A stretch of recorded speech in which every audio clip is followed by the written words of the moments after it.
Welcome back to all of you on science clear classes. आप सबका स्वागत है साइंस क्लियर क्लासेस पर। फ्रेंड्स, चैनल पर हम जो है यूपीएचईसी असिस्टेंट प्रोफेसर का जो री एग्जाम होना है, इसके जीएस के 30 क्वेश्चंस हम लेकर आते हैं आपके लिए रोज एक वीडियो। तो चैनल पे अगर पहली बार विजिट कर रहे हैं तो सब्सक्राइब करें, शेयर करें, ताकि आने वाली हर वीडियो अपडेट्स आपको मिलती रहे। और चैनल पर DSSB teaching exam, CTET, NET, NEET, जितने भी सेक्टर्स हैं टीचिंग्स के और जॉब्स के, ज़्यादातर सबके लिए तैयारी कराई जाती है। पेड बैच के लिए हमें व्हाट्सअप कर सकते हैं। स्क्रीन पे नीचे जो नंबर चल रहा है उस पर आप हमें व्हाट्सअप कर सकते हैं। तो शुरू करते हैं आज की वीडियो। पहला प्रश्न स्क्रीन पर है, सार्वजनिक वस्तु की प्रमुख विशेषता क्या है? ए बहिष्करणीय, बी प्रतिस्पर्धात्मक, सी गैर बहिष्करणीय, डी निजी स्वामित्व। तो पब्लिक गुड की जो विशेषता होती है वो गैर बहिष्करणीय होती है। आपका जो सी वाला ऑप्शन है यहाँ पे वो सही हो जाएगा। सी ऑप्शन यहाँ से सही होगा। अगला प्रश्न है, भारत में मूल कर्तव्य किस देश से प्रेरित हैं? तो भारत में जो मूल कर्तव्य हैं जापान से, और आपका रूस से, या फिर फ्रांस से, या फिर जर्मनी से। तो भारत में मूल कर्तव्य जिस देश से प्रेरित हैं उस देश का नाम रूस है, जिस देश से ये प्रेरित हैं। तो सही है, ऑप्शन होगा बी।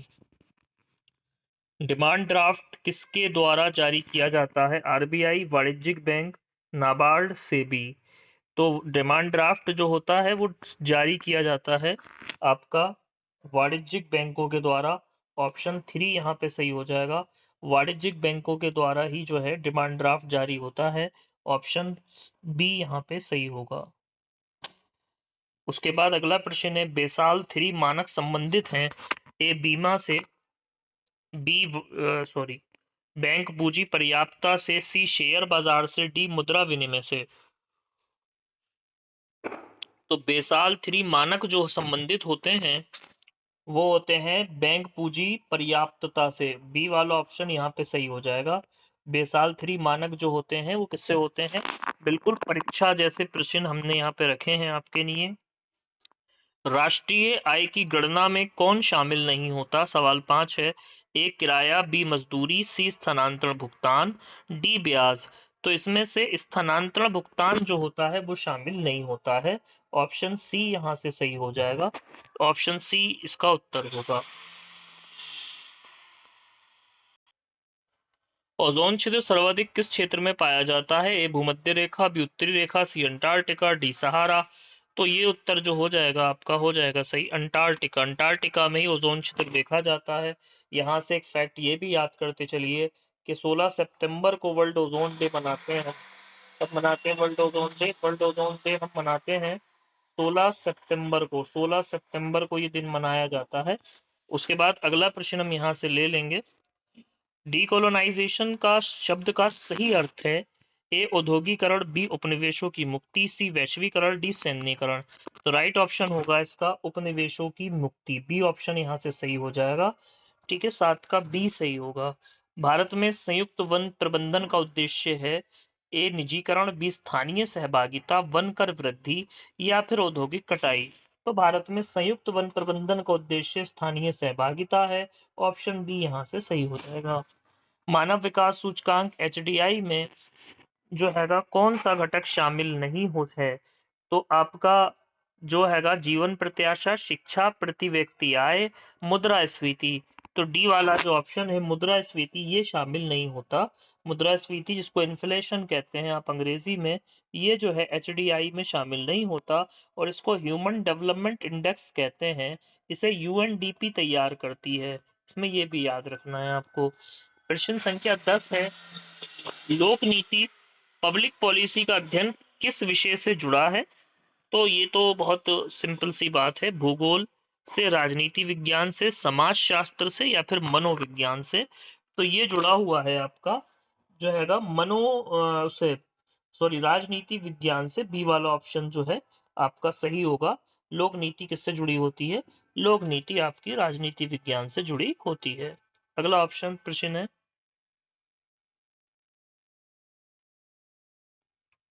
प्रश्न संख्या 11, राजकोषीय घाटा किसे दर्शाता है? ए कुल आय माइनस कुल व्यय, बी कुल व्यय माइनस कुल प्राप्ति, सी केवल पूंजीगत घाटा, डी व्यापार घाटा। तो ये दिखाती है आपकी जो है वो कुल व्यय माइनस कुल प्राप्ति को दिखाती है राजकोषीय घाटा। उसके बाद अगला है सतत विकास की अवधारणा किस रिपोर्ट से लोकप्रिय हुई। ए है कैंस रिपोर्ट, बी ब्रटलैंड रिपोर्ट, सी दावोस रिपोर्ट, डी रियो घोषणा। तो ये जो सतत विकास की अवधारणा थी ये ब्रटलैंड की रिपोर्ट से जो है लोकप्रिय हुई। भारत में नगर नियोजन मुख्यतः किस सूची में है। ए संघ सूची, बी राज्य सूची, सी समवर्ती सूची और डी है अवशिष्ट सूची। तो भारत में नगर नियोजन मुख्यतः किस सूची में आता है, तो भारत में नगर नियोजन राज्य सूची में आता है। बी वाला ऑप्शन यहाँ से सही हो जाएगा। उसके बाद ग्रीन जीडीपी का उद्देश्य है, ग्रीन जीडीपी का उद्देश्य क्या है, कृषि उत्पाद बढ़ाना है, पर्यावरणीय क्षति घटाकर जीडीपी मापना, कर संग्रह बढ़ाना या फिर डी निर्यात बढ़ाना। तो ग्रीन जीडीपी का जो उद्देश्य है वो है पर्यावरणीय क्षति घटाकर जीडीपी मापना। ऑप्शन बी यहाँ पे सही होगा। उसके बाद अगला प्रश्न है 15 लोक लेखा समिति का अध्यक्ष सामान्यतः कौन होता है। ए सत्ता पक्ष सदस्य, बी विपक्ष का सदस्य, सी वित्त मंत्री, डी लोकसभा अध्यक्ष। तो लोक लेखा समिति का अध्यक्ष सामान्यतः जो होता है वो विपक्ष का सदस्य होता है। तो बी वाला ऑप्शन इसमें सही हो जाएगा। इस टाइम मल्लिकार्जुन खड़गे जी हैं इसके सदस्य।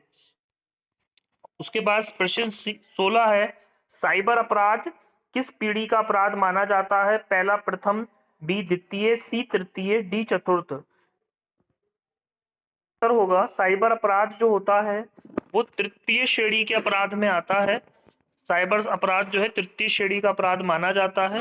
इसमें सही वाला ऑप्शन हो जाएगा आपका तृतीय यानी ऑप्शन सी। उसके बाद अगला क्वेश्चन है डेमोग्राफिक डिविडेंड का अर्थ है।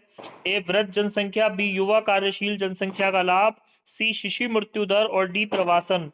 तो सही उत्तर होगा डेमोग्राफिक डिविडेंड का अर्थ होता है आपका युवा कर्मशील जनसंख्या का लाभ। बी वाला ऑप्शन यहां से सही हो जाएगा। अगला प्रश्न है जलवायु न्याय की अवधारणा का संबंध है समान वर्षा, ऐतिहासिक उत्सर्जन जिम्मेदारी, सी नदी जल विवाद और डी है सिंचाई नीति। तो सही उत्तर होगा इसका ऐतिहासिक उत्सर्जन जिम्मेदारी। बी वाला ऑप्शन यहां से सही हो जाएगा। उसके बाद अगला प्रश्न है राज्य की वैधता का सिद्धांत किससे जुड़ा है। ए बल प्रयोग से, बी जन सहमति से, सी आर्थिक शक्ति से, डी सैन्य शक्ति से। तो ये सही ऑप्शन होगा इसका यहाँ पे आर्थिक शक्ति, ऑप्शन सी सही होगा। उसके बाद अगला प्रश्न है संवैधानिक नैतिकता शब्द को प्रमुखता किसने दी। ए गांधी, बी नेहरू, सी अंबेडकर या फिर राजेंद्र प्रसाद ने। तो संवैधानिक नैतिकता को सबसे पहले जिन्होंने प्रमुखता से उठाया उनका नाम था भीमराव अंबेडकर। सी वाला ऑप्शन यहाँ पे सही होगा, अंबेडकर जी ने ही सबसे पहले संवैधानिक नैतिकता शब्द को प्रमुखता दी। गिग इकोनॉमी मुख्यतः किससे संबंधित है। ए स्थायी रोजगार से, बी अल्पकालिक कार्य से, बी और जो है सी कृषि मजदूरी से या फिर सरकारी सेवा से। तो ये जो संबंधित है ये आपका संबंधित है। सही आंसर होगा आपका, सही आंसर होगा इसका आपका अल्पकालिक कार्य। अल्पकाल के कार्य को गिग इकोनॉमी मुख्यतः संबंधित माना जाता है। अगला क्वेश्चन लेंगे कार्बन न्यूट्रलिटी का अर्थ है। ए शून्य उद्योग, बी उत्सर्जन बराबर अवशोषण, सी केवल नवीकरणीय ऊर्जा, डी कोयला निषेध। सही ऑप्शन होगा इसका उत्सर्जन बराबर अवशोषण, ऑप्शन बी सही होगा यहाँ से। प्रश्न संख्या 23 न्यायिक सक्रियता का क्या अर्थ है। न्यायालय की निष्क्रियता, विधायिका का नियंत्रण, सी न्यायपालिका की विस्तृत भूमिका, डी कार्यपालिका की शक्ति। तो न्यायिक सक्रियता का जो अर्थ होता है सही अर्थ है इसका न्यायालय की विस्तृत भूमिका, ऑप्शन सी यहां से सही हो जाएगा। प्रश्न संख्या 24 है सार्वजनिक ऋण का प्रमुख स्रोत है। ए कर, बी उधारी, सी अनुदान, डी लाभांश।